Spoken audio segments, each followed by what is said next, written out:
So for those of you who don't know, I am currently an exercise physiology and kinesiology dual major at Brockport University.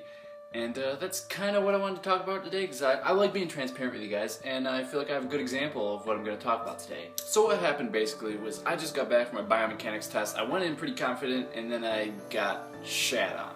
Have you ever had like one of those tests where the professor asks a lot of questions where you didn't necessarily go over them in class, you just went over the basic concept, and they said, oh, well, you know, if you understand the concept, you should be able to answer the question. No, I don't think you should do that. I think you should cover things that you covered in class, not, oh, well, this is the basic concept, but here's a curveball we never talked about. Another thing you should know is this is supposed to be my last semester. After this, if I wanted to do exercise physiology, I would have to do an internship, Chemistry 1 and Chemistry 2, which I was planning on doing in the fall and the spring, just do them online. It'll be easier and you don't have to deal with labs. So that was the idea. And now I don't know if I'm going to pass this class, so then I would have to take biomechanics again, and I would have to take those classes, and I would have to get an internship. So that's a whole lot of things that I would have to do when I already would have a bachelor's degree in kinesiology. And you know, I spent a lot of time and I spent a lot of money pursuing exercise physiology, but I learned a lot too. I learned so many things that I wouldn't have learned because kinesiology, for those of you who don't know, is just the study of human movement. So it's the study of different joint angles. It's the study of how to be more efficient during certain movements. It's the study of learning about movement, like how do you teach someone how to dribble a basketball. Exercise physiology, however, is how the body adapts to exercise, so how it adapts to the different stresses that you put on it. So that would be what you would use if you want to put together a certain training program, if you want to be a strength and conditioning coach, something like that.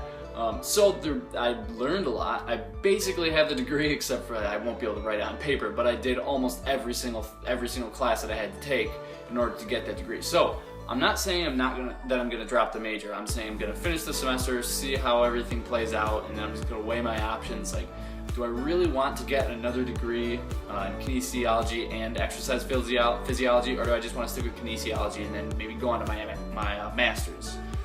But you would think that after I just left my biomechanics test, I would be really pissed, and I mean, I kind of was, because I went in with high hopes and they plummeted soon after. But as always, I like to look at things as like, what is the worst case scenario? The worst case scenario would be I still get my kinesiology degree in like a month, and then maybe I take some time off to have a job so that I can actually start paying off these student loans, and then maybe go on to get my master's in either nutrition or exercise physiology or something like that. That would be the worst case scenario, okay?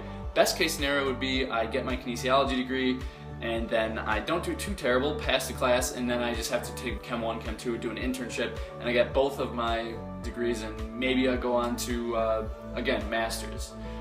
But either way, it's really not that bad. I feel like most employers would be more impressed with having a master's degree instead of 2 bachelor's degrees. But it was what I wanted to do. Is I wanted to have a double major, and if I pass a class, I'm still definitely gonna stick with it. But what I'm trying to say is, when things don't go your way, just think about what is the worst case scenario. What is the worst thing that could happen? And most of the time, it's really not that bad. Like 90% of the time, worst case scenario is, well, it didn't go exactly how I planned, but I'm still gonna live my life.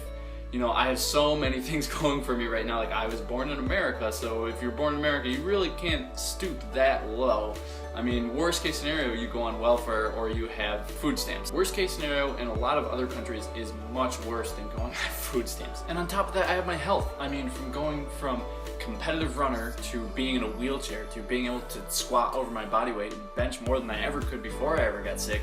And then I just recently ran home from my class because it was raining out and shitty, and I was wearing a backpack, and I passed someone who wasn't wearing a backpack. So I'm in pretty good shape right now. I'm definitely gonna get in better shape, and I'm sure you guys will see videos of me working out in the future. Plan on doing those, but I have my health again, and it's really, really hard for me to not be happy when I have my health again, when I've had my legs taken away from me, and then it's almost like modern science and diet and technology is just giving my legs back to me. So it's really hard for me to be pessimistic when I have so many things going for me in my life. And I think even if you feel really pessimistic, even if you feel like you don't have a lot of things going in your life, you probably do have a lot of good things going for you, and maybe you just don't see them. So what I always encourage people to do is make a list, and even if it's like the stupidest thing, write down a positive thing, like, I know how to read, I have access to the internet. The internet is such a useful tool. People in North Korea can't even use the internet.